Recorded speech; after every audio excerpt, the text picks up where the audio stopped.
Bueno, uno tiene que mostrar cómo piensa y dejar que el tipo habla para que caiga en la contradicción. Pero especialmente uno tiene que tratar de pensar como él. Hace unos años, unas décadas, alguien se dio cuenta que tenía que pensar como Abimael Guzmán, pensar como Gonzalo. Estamos en presencia del peruano que más sabe de Sendero Luminoso en la historia, con el pensamiento Benedicto, con el héroe nacional que chapó a Abimael Guzmán. Benedicto, buenas noches. Buenas noches, Gil. Gracias por la invitación. ¿Ante qué nos estamos enfrentando, Benedicto? ¿En qué situación está el Perú? Bueno, estamos viviendo tiempos turbulentos. Por un lado tenemos la pandemia que no para y hemos visto morir a muchos peruanos, amigos peruanos, policías. Perdón, un segundito, que entiendo que tenemos un problema en el micro del coronel y lo vamos a tratar de solucionar en breve. Quiero especialmente en estos segundos que los abuelos le pasen la voz a los hijos y a los nietos. Es muy importante porque los jóvenes de 30 años para abajo no tienen idea de lo que fue Sendero, ni tienen idea a quién tengo al frente. ¿Ya? O sea, estamos hablando, para que quede claro, ¿ya? Estamos hablando con alguien que le ha hecho un bien al Perú increíble. O sea, atrapar a Abimael Guzmán fue salvarle la vida a millones de peruanos. Prosiga, Benedicto. Muchas gracias, Philly. Tú siempre con palabras tan nobles. Mira, vivimos tiempos turbulentos. Por un lado está la pandemia y justamente yo quiero enviarle a toda la familia que han tenido alguna pérdida mis sentidas condolencias, porque no podemos negar que estamos en una crisis sanitaria, hospitalaria, de oxígeno, todo. Y por otro lado tenemos unas elecciones que está en cierne, 6 de junio, y que los peruanos van a ir a votar. Y hay que agudizar la contradicción. Entonces es mi obligación moral, como experto en terrorismo, en Sendero, precisar y aclarar algunas dudas que tienen muchos peruanos. Porque ahora se está hablando del Movadef, del CONARE, de Sendero Luminoso, cuál es la relación, la vinculación. Y justamente por eso hay una preocupación de nosotros los especialistas en que el pueblo conozca y sepa qué cosa estamos viendo o sobre qué estamos hablando, porque conocer a Sendero no es fácil. Sendero tiene más de 30 años, aparece en la década del 60, incluso 62, cuando Guzmán llega a la Universidad de Huamanga como profesor. Y fíjate, de ahí hasta nuestra época Sendero sigue vivito y coleando y sigue trazando sus planes y que se vienen cumpliendo a puntillas. ¿Qué planes? ¿Qué cosa es la Comisión Nacional de Reconstrucción, CONARE, SUTEP? ¿Reconstruir qué? Para conocer un poco de Sendero de estos últimos años, tendríamos que remontarnos al año 2008. Cuando registran la celda de Guzmán, encuentran un plan de construcción del partido. 2008. 2008. Este plan de construcción del partido, ¿no? Tiene varios puntos. Habla de el partido, lo ideológico, lo político, el trabajo de masas, el ejército guerrillero popular incluso, pero acá se dan los grandes lineamientos. Construir, consolidar y expandir, basándose en la nueva fracción rojo, fortaleciendo la izquierda y librando para desarrollar en medio de la lucha de clases, de masas y servir así la reconstitución en función al segundo Congreso. ¿Qué cosa es un Congreso para que la gente lo entienda? Ahí están hablando, hay dos términos muy importantes. Dicen ahí, en medio de la lucha de clases de las masas. O sea, antes Sendero colocaba cochebombas, dinamita, ahora ya no necesita eso, ahora se mete en la lucha de clases de las masas. Esto explica por qué Sendero está infiltrado en movilizaciones, en paros, en bloqueo de carretera. Ellos están ahí. O sea, de la bomba de Frecuencia Latina, claro, de la bomba de Tarata, de la masacre de Marilena Moyano, de la bomba al frente de Petroperú, al frente del edificio de lo que era el Banco de Crédito en ese momento, de la bomba en la comisaría de Villa El Salvador. Claro. De esto ahora la lucha es sindical, de infiltración. Es ideológica, política, reivindicativa, hasta legal, pero metiéndose o montándose en las masas, como ellos llaman, que son arena de contienda. Estoy hablando más de sus términos que utilizan. Correcto. Se han dado cuenta que las masas son explosivas cuando hay una crisis. Una crisis como estamos viviendo ahora, económica. Ejemplo, social. la paralización agraria, o ejemplo, la lucha contra Merino, renuncia ya. Ahí están ellos, están metidos. Pero el otro punto importante en este plan es que dice hay que construir organismos generados de acuerdo a las condiciones para este tiempo, para nuestro plan. Entonces, antes había pues los abogados democráticos, ¿te acuerdas tú? Los abogados democráticos era un grupo de gente que los defendía legalmente. Marta Guatay los defendía y termina Marta Guatay siendo miembro del Comité Central. Estaba Socorro Popular, que en un momento Socorro Popular daba soporte logístico y después terminó metiendo bombas. Esa era la época de Sendero cuando colocaba coche bombas. Pero ahora todos los abogados democráticos se han unido o han creado lo que se llama el Movadef. Ajá. El Movadef aparece en 2009, pero acá podemos ver una foto, por ejemplo, de cómo se meten en las masas, en las movilizaciones del 1 de mayo de 2009. Ahí 2009, año 2009. Claro, ahí aparece, por ejemplo, Alfredo Castillo Montañez. ¿Quién fue Alfredo Castillo Montañez? Nosotros lo detuvimos en el año 91. Él era parte del grupo de propaganda con Adón Suárez Cárdenas. Ajá. Y fíjate, ha cumplido su condena, ha salido. ¿Cuántos años estuvo en la cárcel? 20, 25 años más o menos. Ricardo Emilio Gómez Paquillauri, escarcelado, también en una movilización con un megáfono tranquilo en 20, pleno del día. 25 años. Aparentemente inocente. Van Gogh, Leonardo Fernández Moadef, base Universidad Nacional, el movimiento Moadef, Movimiento de Amnistía y Derechos Fundamentales, que plantea la amnistía general, ¿no? Claro, él viene a ser ahorita uno de los dirigentes importantes de Moadef, base Universidad Nacional de San Marcos, donde han tenido una actividad muy profusa, muy intensa. Igual José Moisés Chipana. ¿Quién es Madeleine Valle Rivera? La hija de Tito Valle Travesaño, que cayó con Yovanca Pardavé Trujillo, ¿te acuerdas? Sí. Porque el Movadef y el Nuevo Sendero es un clan familiar. Sí. Están los primos, los sobrinos, los tíos ahí. Por ejemplo, Madeleine es la hija de Tito Valle Travesaño. Algunos de ellos estaban en el video de Sorba el Griego. Yovanca Pardavé estaba en el video de Sorba el Griego a 2 cuadras. Estaba, por si acaso, a 2 cuadras del cuartel general de ejército en San Borja. Si tú observas eso, bueno, están en una movilización, ¿no? Pero es parte de la consigna que viene de ese plan de construcción del 2008. Ya. Que dice meterse en la lucha de clases de las masas para reivindicar los derechos fundamentales. Me voy a poner en el pellejo del televidente, ¿ya? En este momento el televidente, el mayor de 50 años, dice, ¿y eso qué tiene que ver con Castillo? Y el de menor de 30 años dice, ya, pero eso ya fue. Entonces, ¿cómo esta gente logra tener vínculos con el CONARES-UTEP? Claro, cuando este plan de construcción dice hay que crear organismos generados para trabajar con las masas, crea el Movadef y crea el CONARES-UTEP, que son del mismo año, del 2009. El CONARES-UTEP, si bien es cierto, Castillo asume la presidencia del Comité de Lucha en el 2017, ya el CONARES-UTEP había sido creado en el año 2009. ¿No? Podemos pasar otra imagen.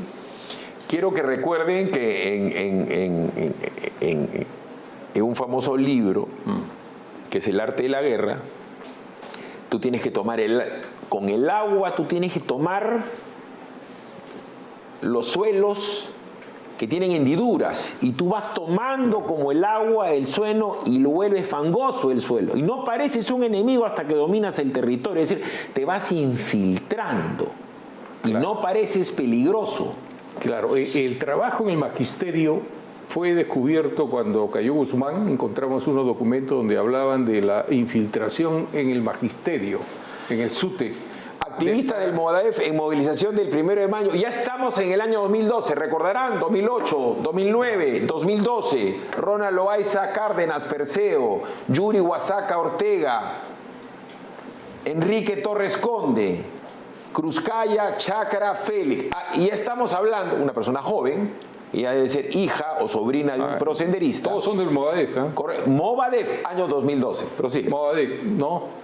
Entonces, cuando se crea el CONARE-SUTE en el año 2009, es casi contemporáneo con el Movadef. Ahí aparecen gente del Movadef que crean el SUTE CONARE. O sea, está, por ejemplo, Guananalaya. Robert Guananalaya, ¿no? Está un tal Juan Gorro también. Entonces, ellos son del Movadef. Pero en el SUTE se generan dos corrientes.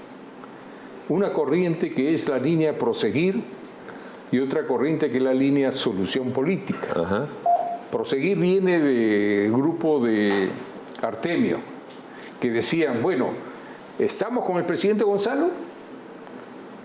Dice, respetamos el pensamiento Gonzalo, pero con lucha armada. Correcto.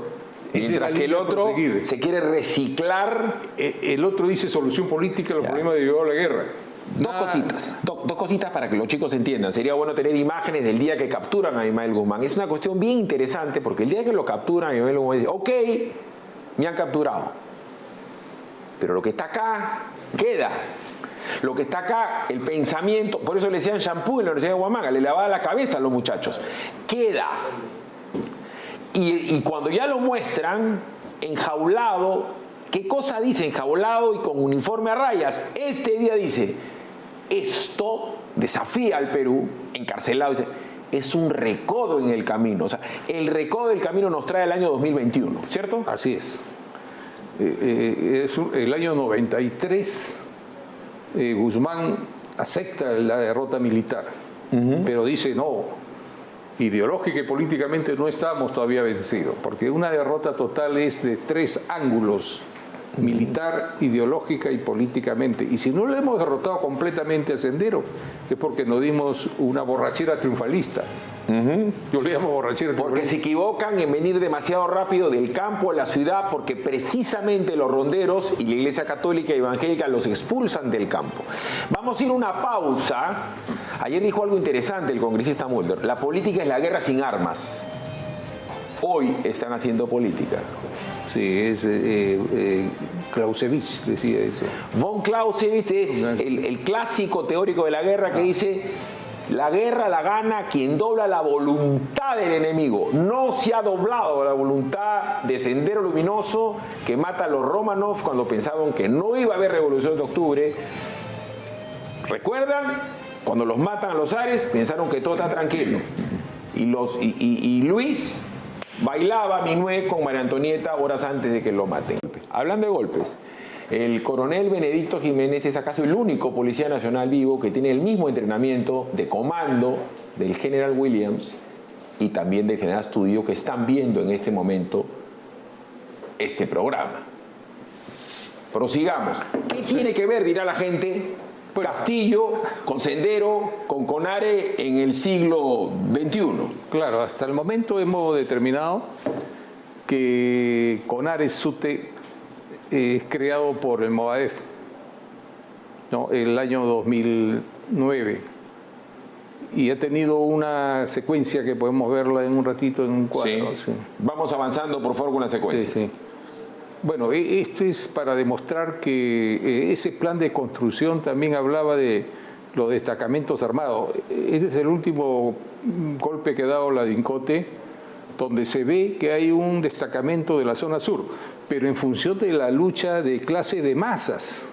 O sea, en estas movilizaciones están también metidos los destacamentos de Sendero, no colocando cochebombas, no dinamitas, sino...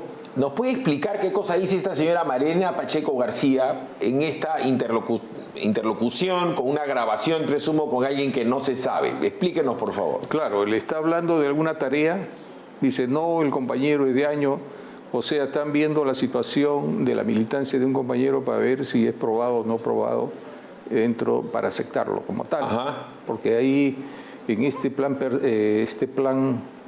hecho por la DINCOTE, trabajaron 5 años y se infiltraron elementos del ejército, de la DINCOTE y la DIVIAC. Avancemos. ¿Qué es esto? Este es el cronograma de desarrollo cronológico del CONARES-SUTE. El CONARES-SUTE, por ejemplo, en el año 2009 aparece ahí con Guanalaya y Juan Carro, después se incorpora Efraín Condori, después viene Tito Rojas. Año 2012. Al 2012. Y esos colores significa la línea proseguir y el Movadeo, la línea de solución política. Ya estamos año 2015, Marino Sobrevilla, Suter Cusco, Ruth Báez. En el año 2015 ya tenían una relación más sólida. Claro, ahí aparece ya Lucio. Jamer Villena era antes el número 1 del SUTE, después Benito Alfredo Vázquez, 2016. ¿Por qué es crucial el año 2017? Es donde aparece... ahí se da la huelga nacional del SUTE, indefinida, en el 2017, y lo nombran a Pedro Castillo Terrones. José Pedro Castillo Terrones, Comité de Lucha, 17 de junio del año 17. Claro. La huelga comienza en el Cusco. Y está acompañado de gente del Movadef, ¿no? Lucio Cayo Cayata, por ejemplo, es uno de ellos, que vienen, o sea, esos colores significa Movadef y línea a proseguir. Ahora, el SUTE mismo reconoce que CONARE SUTE es un engendro, dice, un engendro creado por Sendero Luminoso, en este boletín de mayo de 2018. ¿Por qué? Explíquenos. O sea, cuando delindan posiciones, el SUTE de Ceballos dice, el CONARE es un engendro creado por Sendero Luminoso. Y lo dice en mayo ya del año 2018, claro. Un año después de la web. 2018, hace 3 años. Ya no estamos hablando de la década de los 80 ni 90. Incluso agrega de que sigue en la línea del pensamiento Gonzalo, ¿no? Entonces ya ellos delindan posiciones, indudablemente. Acá es cuando CONARE SUTEP toma el SUTEP. Cuando desplazan a Patria Roja y llega CONARE SUTEP y él es... Claro, esto se da en Castillo. En la huelga nacional. Él es Castillo. La huelga nacional definida se le nombra a él como presidente del Comité de Lucha. ¿No? Justo es en esa época, el 17 de junio del año 2017, donde aparece Castillo, ¿no? ¿Y quiénes están ese día ahí? Zenón César Pantoja Fernández y Edgar Nibardo Tello Montes. Tello Montes es el nuevo congresista. O sea... Con inmunidad parlamentaria. Claro, que él ha dicho, yo no sé nada de Movadef, no sé nada, pero él firma el padrón de adherentes para que Movadef sea reconocido. ¿Y cómo el Servicio de Inteligencia, cómo la DIRCOTE no ha alertado al Jurado Nacional de Elecciones para que estos señores no puedan? Porque si tienen sentencia por terrorismo no pueden ejercer cargo público. En sí no tiene sentencia. ¿Ya? Está referenciado como miembro del Movadef. Ok, volvemos que nos quedan un par de minutos. Evidentemente lo vamos a volver a invitar, ¿correcto? Esto también es parte de la historia del Movadef. En el año 2013 en Huancayo se nombra una junta directiva y aparece ahí César Tito Rojas, Juan Carro Palacios. O sea, son gente vinculadas a Pedro Castillo. Yo le rogaría en este último minuto que nos queda dirigirse a la gente joven del Perú. ¿Ante qué peligro está? Para mí, va a indultar de todas maneras a Abimael Guzmán y a Polay, porque si él dice, si va a indultar a Antauro porque se le da la gana, dice que lo faculta la Constitución, va a indultar a Abimael Guzmán, es evidente. Dentro de sus planes del Movadef está la amnistía general. Amnistía, pues. Y la libertad de los presos y prisioneros de guerra, o sea, el cierre del penal militar de la base naval de Callao, están sus objetivos bien claros. O sea, lo primero que tiene que hacer Castillo es delindar posiciones ideológicas políticas con respecto a Movadef. Ajá. Que diga si el CONARE es parte del Movadef y a su vez de Sendero Luminoso.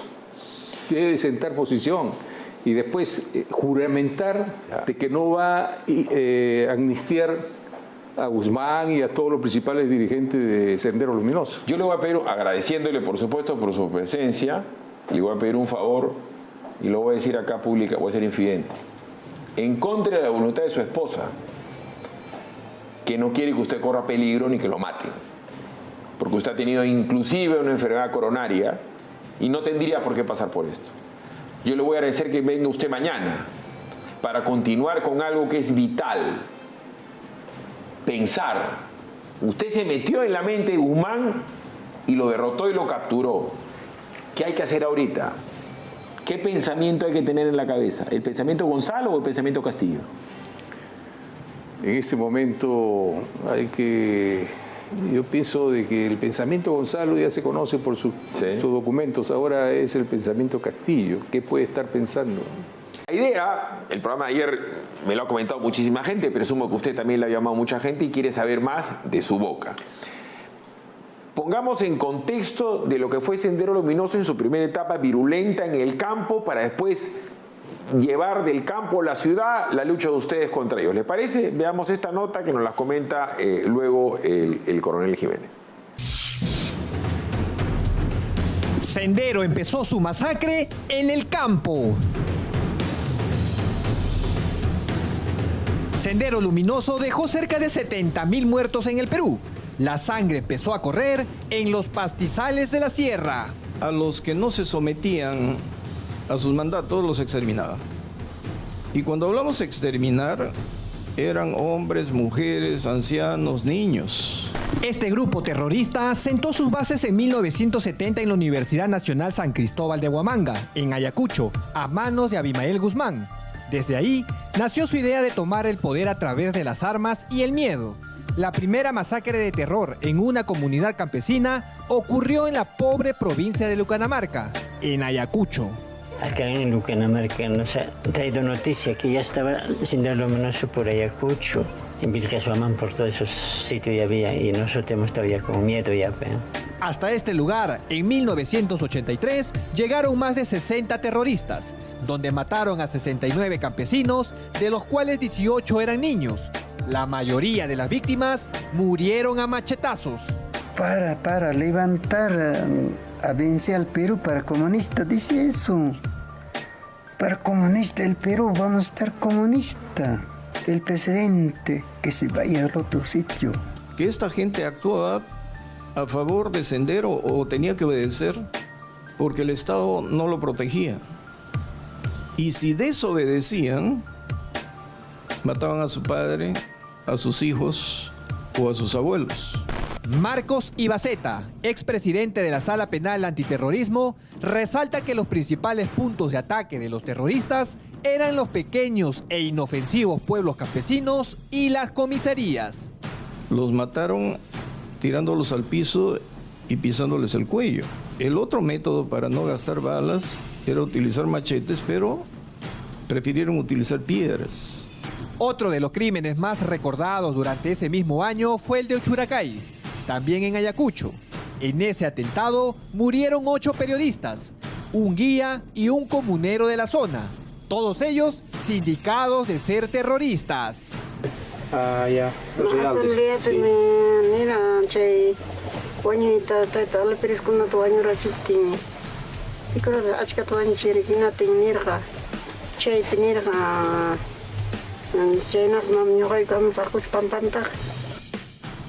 Uno de los días más trágicos para el Perú fue el 16 de julio de 1984.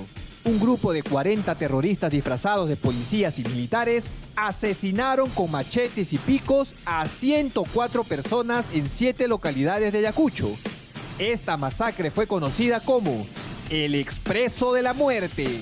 Me levanté a las 5 de la mañana. Estaban bajando a todos los muertos de la joya. Los bajaban en ponchos. Había niños que lloraban. Sus madres que lloraban porque sus esposos habían muerto. Fui a la plaza. En la plaza estaban varios muertos tirados, los que habían muerto en el carro. Esa es la cobardía que han hecho, el masacre. En una noche se ha barrido prácticamente más de 108 comuneros de Soras. Sendero Luminoso no solo atacó a las provincias de Ayacucho, sino también en la zona norte de nuestro país, como en las regiones de Cajamarca, Ancash y Piura. Además, sembró el terror en Loreto y Ucayali. Y se empezaron a expandir por dos lados.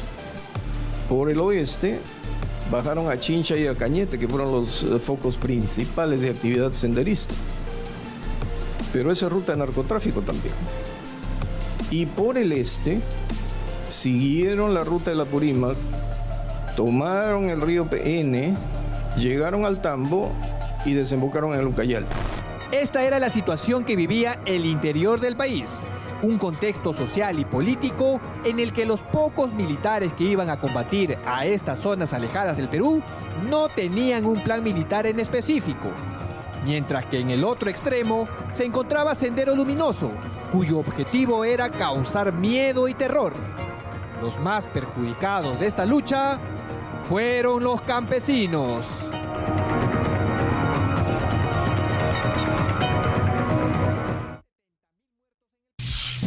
A ver, cuando esto pasaba, acá recordaremos que había un montón de senderólogos que decían que sabían lo que no sabían y ustedes estaban pensando en cómo desbaratar esto. Hagamos historia. ¿A qué se dedicaba usted cuando hacía esto, Abimael Guzmán? Bueno, de ver estas imágenes, Philip, es un golpe tremendo a la memoria. Pero a veces hay que refrescar la memoria porque hay 2 generaciones de peruanos que nacieron después de la captura de Guzmán que no han vivido nada de estos actos violentos que a veces es necesario que sepan para no volver a cometer los mismos errores o volver al pasado. Pero siempre ha habido una pregunta crucial: ¿cuál es la estrategia más efectiva para combatir el sendero? Nos pasamos la década del 80 buscando la estrategia más adecuada. A veces se optó por los extremos, como puedes ver tú, una malformación doctrinaria que decía de que el mejor terrorista es el terrorista muerto, y habían acciones cometidas por miembros de las Fuerzas Armadas que hasta ahora, pues, lamentable. El gobierno de Belaúnde, Alan García, eran los jefes del comando político-militar de Ayacucho, de Apurímac, e iban bala contra bala, machete contra machete, violencia contra violencia. Sin embargo, Abimael Guzmán era más que esto, se organizaba. ¿Y usted pensó cómo se organizaba? Claro, a fines de la década del 80, nosotros mismos nos dimos cuenta que ese método ya no funcionaba. Había que cambiar. Nosotros aplicamos un principio nuevo a partir de enero del año 90, que se llama: primero te investigo y luego te capturo. A ver, vamos a ver un video de un congreso. Abimael Guzmán no andaba en la sierra matando gente, no andaba en los caseríos. Primordialmente estuvo en Lima, de repente alguna vez podría a algunas provincias hasta costeras. Veamos esto y se lo consultamos a Benedicto. Bandera roja es la que triunfará, bandera roja es la que triunfará, bandera roja es la que triunfará, que vive el comunismo y la libertad, que vive el comunismo y la libertad. Nos guiará, siempre Gonzalo nos guiará, siempre Gonzalo nos guiará, que vive el comunismo y la libertad, que vive el comunismo y la libertad. Parece una misa, parece una liturgia y los cánticos parecen bíblicos. Así es, era la época 88, 89, cuando se lleva a cabo el primer congreso, donde ahí se ve la adoración de Guzmán como un semidios, pero también se escucha que viva el comunismo y la libertad. Entonces ellos querían hacer destruir todo lo que existía en ese momento, lo que se llama de la destrucción del viejo y caduco Estado, y crear una nueva república popular de la nueva democracia. Acabar con todo lo que se llama la gran burguesía, ¿no? Todo lo que es el capitalismo, o sea, lo que se llama pues un sistema comunista. Ya, pero la masa no importa, la cantidad de muertos es relativo, si son 100.000, si son 50.000, la revolución cultural, Pol Pot, Cuba, Angola, Venezuela, no importa la cantidad, la masa es masa. Ellos decían eran costo de la guerra, o sea. A ver, cántico, liturgia, parece una misa. Vamos a ver otros cánticos. Puño arriba. Puño arriba acá. Veamos la forma y después veamos el fondo con Benedicto.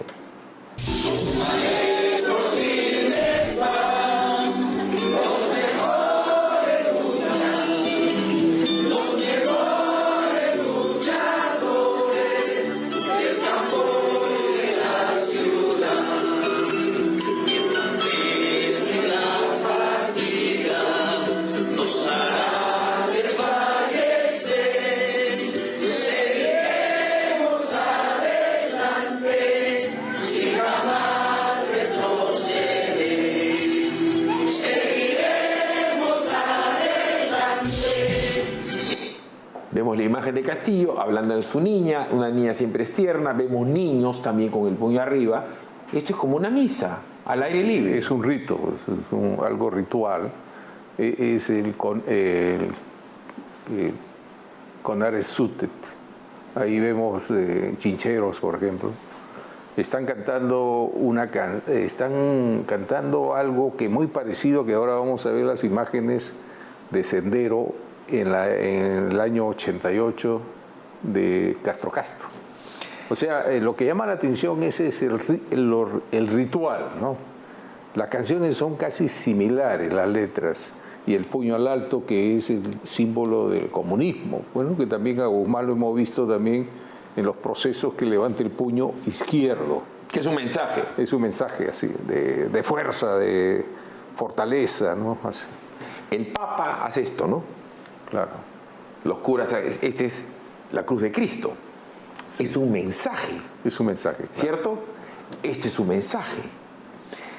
Y sus ritos del 88 a lo de Castillo, con niños tiernos, con abuela. Veamos qué pasaba. En ese momento Abimael libre, Castillo libre, pero cuando los metían a la cárcel, ¿variaba el rito? Veamos. Quiero libertad, los mejores luchadores del campo y la ciudad. Los mejores luchadores del campo y la ciudad. Ni el dolor ni la miseria nos hará desfallecer. Seguiremos adelante sin jamás retroceder. Seguiremos adelante sin jamás retroceder. Esos muchachos hoy tienen 55 años. Sí, más o menos, sí. Era el año 88 en Castro Castro. Esos videos se encontraron en poder de Yovanca Pardavé Trujillo en junio del año 91, más o menos. Si uno analiza los cánticos, el rito es bien similar, ¿no es cierto? Entonces la pregunta que le viene a cualquier analista de inteligencia estratégica dice, bueno, ¿hasta dónde penetró Sendero al Conares Sutet? Porque ahí estamos viendo cánticos parecidos, la simbología de levantar el puño izquierdo. Esa es una gran pregunta, ¿no? Comisión Nacional de Reconstrucción, Conares Sutet. ¿Reconstruir qué? El partido, no hay otra forma. Porque el Sutet sigue lo mismo, el Conares sigue lo mismo lineamiento del Movadef. O sea, lo que se llama todo en función de la segunda reconstitución y el segundo congreso. La segunda reconstitución se va a dar a la muerte de Guzmán, que tiene 86 años. Ahí se va a dar la segunda reconstitución y el segundo congreso, donde van a elegir un nuevo comité central. ¿Por qué segunda reconstitución, Philip? Porque la primera fue de la década del 60 hasta el Lila. Y después de la captura viene la segunda reconstitución, que debe culminar en el Congreso, donde van a establecer la base ideológica política. Quiere decir, o seguimos con el marxismo-leninismo, movimos pensamiento Gonzalo, o lo cambiamos. Ponte a pensar que entre un recalcitrante, eso que han salido de la cárcel, diga, ya olvidémonos de la solución política, Feliciano, que eso no lleva a nada, Feliciano, y vámonos al BRAE a combatir con nuestros hermanos. Es decir, ustedes son revisionistas, nosotros somos clase. Claro. Así como en la Iglesia han habido concilios vaticanos, y epístolas como Rerum Novarum, estos también hacen sus congresos y hacen cartas. Vamos a poner un caso para que lo explique Benedicto. ¿Cómo es posible que ronderos hoy apoyen a alguien tan afín a Abimael Guzmán, siendo los ronderos seguramente de esa época, de la época de Fujimori, padres o abuelos de ronderos? Recordemos que Abimael Guzmán era un tímido profesor universitario en Huamanga, y este también es profesor. Veamos.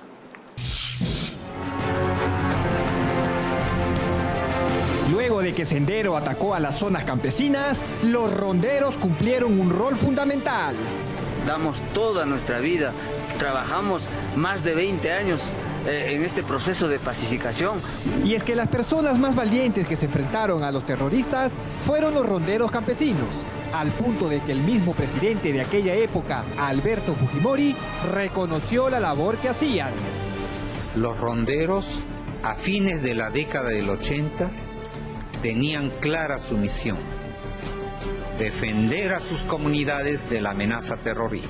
Por esa razón, en 1993, el gobierno de Alberto Fujimori, a través del decreto Ley 741, aprobó a esta organización para desarrollar actividades de autodefensa, principalmente en apoyo de las Fuerzas Armadas. Con su aporte, daríamos un paso decisivo en la lucha contra Sendero y el MRTA. Esta organización comunal surgió en diciembre de 1976 en Cuyumalca, en la provincia de Chota, en Cajamarca. En aquellos años, los ronderos tenían la principal misión de salvaguardar las zonas rurales del Perú, debido a la falta de presencia de la policía. La policía hace su función por un lado y la ronda por otro lado, o sea que no había un entendimiento o una unión, ¿no? Sin embargo, en los años 80, su lucha se centró contra el terrorismo, quien atacaba las zonas campesinas. Los ronderos recibieron 6.060 escopetas Winchester de las 10.000 que había adquirido el gobierno, y también les entregaron 1.000 camiones usados para que puedan movilizarse dentro del interior del país. Les entregamos las primeras escopetas Winchester de 6 tiros de las 10.000 que habíamos adquirido. Simultáneamente se hizo entrega de 1.000 camiones usados donados por Japón. Pero no solo los ronderos lucharon contra el terrorismo, sino también lo hizo la Iglesia Católica y Evangélica. A pesar de no luchar con armas, se enfrentaron a Sendero Luminoso con su ideología. Es decir, mientras había días oscuros de violencia, la Iglesia ofrecía solidaridad y valentía a las personas. La estrategia de la Iglesia durante esos años se centraba en la tolerancia y la comprensión. Por ejemplo, la hermana Irene McCormack en Guasahuasi, Junín, el franciscano polaco Miguel Tomasek en Pariacoto, Ancash, y el sacerdote italiano Alessandro Dordi animaron al pueblo a quedarse en sus hogares, a pesar del miedo. Otro ejemplo es el sacerdote Juan Luis Cipriani, quien en 1991 fue nombrado arzobispo de Ayacucho. Él ayudó a la recuperación de varias iglesias de esta región y rescató la tradicional celebración de las misas en Huamanga, todos los domingos en la catedral, en medio de la violencia por el terrorismo. Quiero hacer la entrega de este pergamino, expresando el cariño y el reconocimiento del pueblo ayacuchano y sin duda de todo el Perú. Esta fue la respuesta del pueblo frente a los ataques terroristas de Sendero Luminoso durante más de 10 años en el interior del país.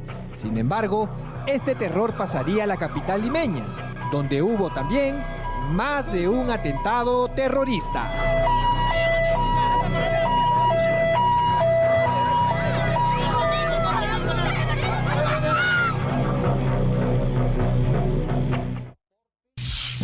Yo personalmente he visto cómo la gente en Semana Santa en Ayacucho hacía cola para besarle la mano a Cipriani. Es el peruano más querido de todos allá en Ayacucho, porque ha dado extrema unción a los hijos de los terroristas, los ha bautizado, los ha casado. ¿Cuál ha sido el rol de las rondas? ¿Por qué los nietos de los ronderos estarían hoy con Castillo? Las rondas campesinas, las rondas urbanas, incluso acá también en la capital hemos tenido, los comités de autodefensa han sido muy importantes.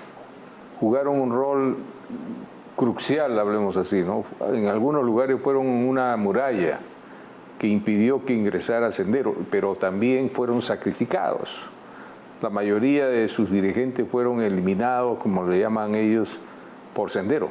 Ellos le llamaban las cabezas negras. Los buscaban y los mataban. O sea, han sido altamente sacrificados y hasta ahora creo que es una obligación moral agradecerles y darle reconocimiento a las rondas campesinas, rondas urbanas y los comités de autodefensa. Alguna vez están olvidados. Lo que pasa con sus hijos, que es una generación o dos generaciones que no han vivido esa época sangrienta, no se han expuesto como sus padres o abuelos, entonces son fácilmente captables o dejarse llevar por las apariencias, porque el lenguaje, igual sucede con los jóvenes de las universidades, incluso de las academias, porque los argumentos que utiliza Sendero son atractivos, ¿no? Ellos le dicen, se acercan a un joven y le dicen, por si acaso Guzmán no es un asesino, es un maestro, es un filósofo, es un revolucionario. Así empiezan, ¿no? Y comienzan a hablar de sus... Él no utilizaba armas en un conflicto armado interno, él no mató a nadie, él no utilizaba armas. Es un profesor como Castillo. Así es, claro. Por eso que Castillo utiliza una simbología que es interesante, dice, palabra de maestro. Hoy ha dicho, entre las promesas que ha dado, que los jóvenes van a ingresar a la universidad sin examen. Claro. Algo que parece una tontería. Te voy a la universidad independientemente de tus méritos. Te voy a pagar la universidad. ¿Qué va a venir después? Te voy a condonar tu crédito, el crédito a tu papá, el techo propio será gratis. No vas a pagar la tarjeta de crédito, no vas a pagar el celular, te voy a poner esto gratis, gratis. Puro acto bueno, ¿cómo te vas a oponer a la bondad? Hablando de bondad, ¿cuál fue el rol de la Iglesia evangélica y el rol de la Iglesia católica en la lucha antiterrorismo? Claro, y muchos sacerdotes fueron sacrificados también, incluso no nacionales sino extranjeros, ¿no? Yo recuerdo que en la zona de Huaraz habían 2 polacos, creo, los mataron también, y porque Sendero no quería saber nada con la iglesia. Son unos demonios, decían, ¿no?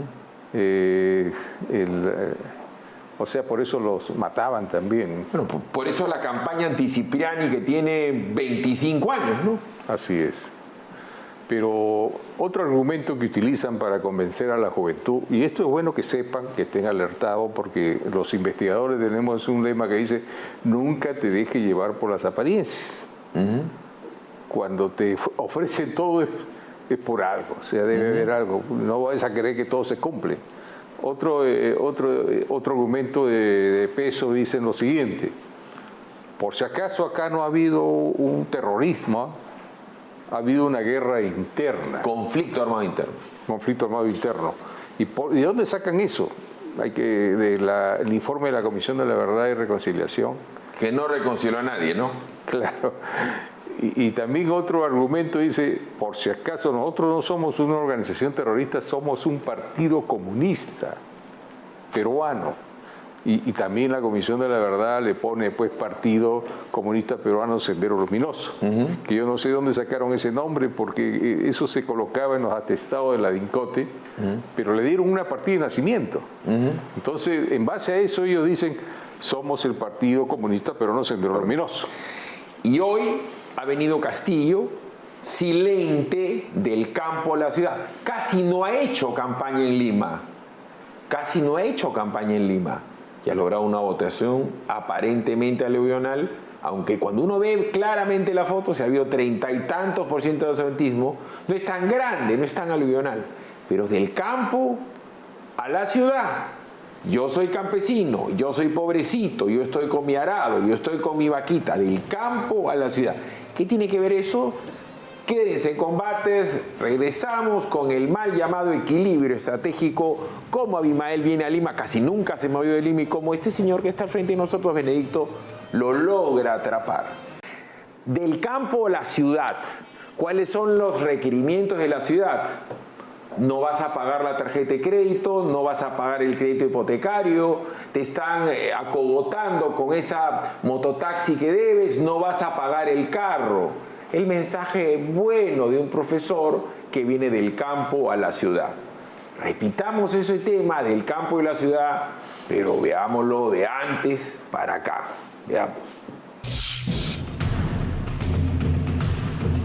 El terrorismo en el Perú está dividido en periodos. Uno de esos episodios es cuando tienen un despliegue nacional y llegan a Lima.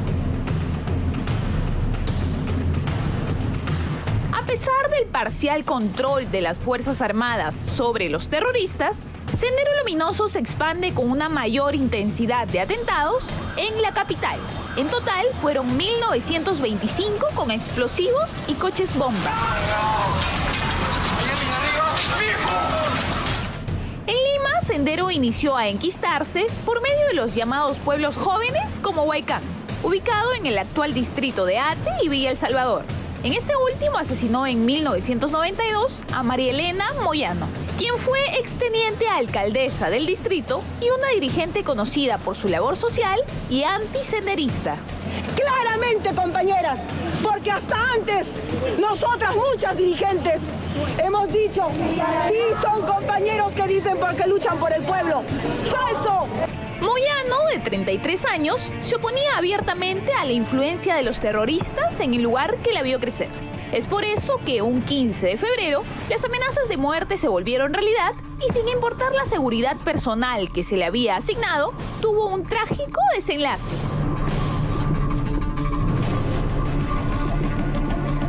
Moyano fue asesinada con crueldad y ensañamiento. Y es que luego de acribillarla a balazos, le hicieron explotar con una bomba, haciendo trizas su cuerpo. Otro de los ataques más destructivos fue el atentado en la calle Tarata, en el distrito de Miraflores. Dice que ha transcurrido aproximadamente 2 horas en que se registró el atentado. Los bomberos y policías continúan removiendo escombros. La noche de desesperación comenzó a las 9:15, hora en que explotaron 2 coches bomba con media tonelada de explosivos. Imagínate, en una calle pequeña, donde habían edificios de departamentos, donde en el primer piso había negocios, y colocan un coche bomba cargado con media tonelada de dinamita y hambre. Vanessa Quiroga es una de las víctimas sobrevivientes que ese día estuvo en la calle Tarata acompañando a su madre en el negocio. ¿No? Éramos pobres y nos volvimos aún más pobres. Mi mamá era una mujer comerciante ambulante que tenía en ese entonces a 2 hijos, mi hermano mayor que tenía 12 años y yo de 5 años. La onda expansiva de aquel atentado dañó los inmuebles y vehículos a 400 metros a la redonda. Como consecuencia de aquel episodio de terror, Vanessa sufrió una amputación. Producto de la explosión de este coche bomba, yo perdí una de mis piernas. Perdí la pierna izquierda de la rodilla para abajo y obviamente ese día pues mi vida, la vida de mi familia y la vida de tantas personas cambiaron por completo. Todo esto acabó con la captura de Abimael Guzmán.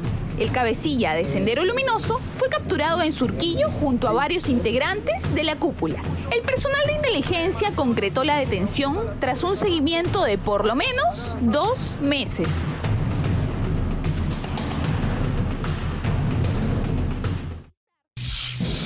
En la parte más burguesa y más pituca de Surquillo, dicho sea de paso. ¿El campo, la ciudad de hace 30 años tiene una diferencia con el campo y la ciudad del siglo XXI?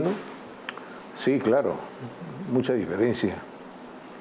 Hubo un éxodo, hablemos así, con motivo de la violencia terrorista de mucha gente que se vino a la capital y generaron esos cordones que se ven en los barrios marginales. Y justamente hablando con muchos de ellos ahora, después de la captura de Guzmán y comenzó a levantarse la economía, muchos han regresado a su lugar de origen y han recuperado sus tierras. O sea, fíjate cómo la captura de Guzmán cambió todo el panorama, porque yo recuerdo que en esos años 90, 92, 91, la gente se iba del país. Los capitales también se iban, ¿no? Los inversionistas. Un panorama muy parecido si entra un modelo comunista, todo el mundo se va a caer del Perú, ¿no? Entonces, pero este atentado de Tarata, que ha sido un atentado muy dantesco, trágico, murieron 43 personas, estaba dirigido a a lo que se conoce como la gran burguesía. Y justamente este modelo comunista no le gusta a la gran burguesía, el capitalismo burocrático que le llaman. ¿Quién era el representante de la gran burguesía? El Grupo Romero, que eran los dueños de los bancos de crédito. Entonces ese coche bomba estaba dirigido hacia uno de los bancos. Al que está en el cruce de la calle Shell con Larco. Para atacar a la gran burguesía. Y ponen otro coche bomba frente a Petroperú, frente al banco de crédito. Claro, se malogra la combi, tenía 400 kilos de ánfobes criminales, pues, ¿no? Porque el radio de acción fue casi 300 metros. Se malogra, empiezan a empujarlo y un guachimán le pasa la voz y ya se queda ahí en el edificio y explosiona. 43 muertos, 250 heridos, casi 250 establecimientos comerciales en la ruina. Y recién los pitucos de Miraflores se dieron cuenta que el problema también era con ellos, que no solamente era de los barrios marginales. Y la gente comenzó a tener en todas las casas de la burguesía limeña los tapes, ¿no? En las ventanas. Claro. Porque tenían miedo de que haya más bombas.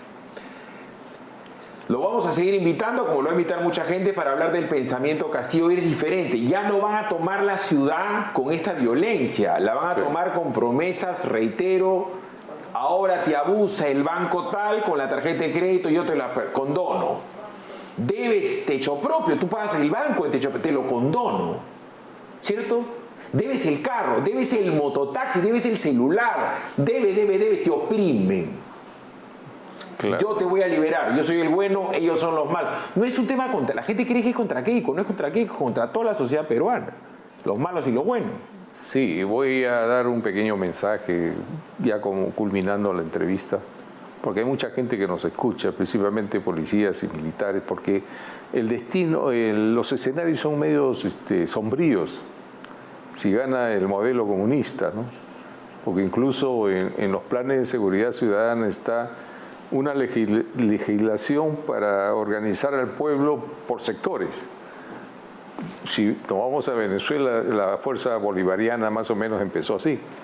O sea, las Fuerzas Armadas y la Policía Nacional están en una incertidumbre, ¿no? El escenario es sombrío. Entonces lo que debemos hacer, los especialistas, hacer conocer y precisar qué cosa es Sendero, qué cosa es CONARE, qué es el MOAVEG, que conozca la población, porque el pueblo peruano es muy inteligente, al final sabe por quién va a votar.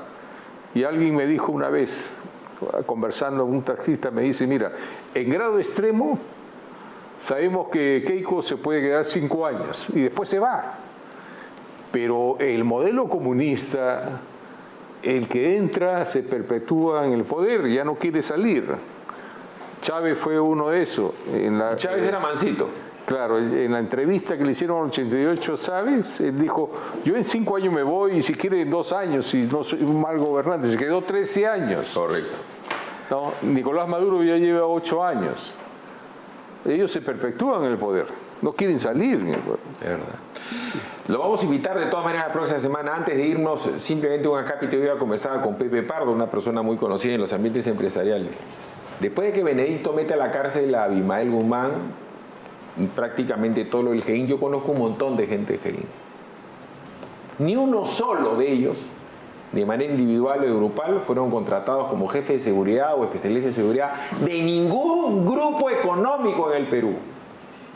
De ningún grupo económico del Perú. Ni aquel grupo económico al que su padre lo matan a balazos. Ni un grupo económico le dio la mano al GEIN. Y ahora, ¿qué hacemos? Ni un grupo económico contrató a este señor. Ni uno.